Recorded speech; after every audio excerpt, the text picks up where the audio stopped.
Operasional lalu lintas penumpang di Bandara Internasional Ben Gurion Tel Aviv turun 43% sejak 2024. Penurunan ini terjadi karena banyak maskapai yang mengurangi atau menarik penerbangan ke Israel akibat Perang Gaza.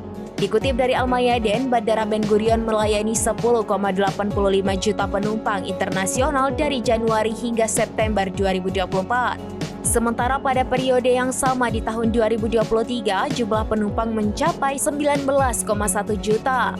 Sejak pecahnya perang di Gaza, sejumlah maskapai penerbangan sering menangguhkan penerbangan ke Israel dalam waktu singkat.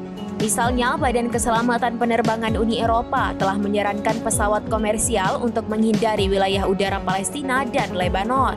Hal ini menyebabkan sejumlah maskapai menghentikan penerbangan ke kedua negara tersebut. Sementara itu, maskapai penerbangan yang beroperasi di Palestina dan Lebanon kini diharuskan mengambil rute yang lebih jauh, seperti memanfaatkan wilayah udara Mesir dan Arab Saudi guna menghindari potensi titik konflik. Akhir bulan lalu, media Israel melaporkan bahwa operasi di Bandara Ben Gurion dihentikan menyusul serangan rudal ke arah Israel Tengah. Serangan itu diluncurkan oleh militan Houthi dengan target Perdana Menteri Benjamin Netanyahu.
Download Tribun X sekarang, menghadirkan lokal menjadi Indonesia.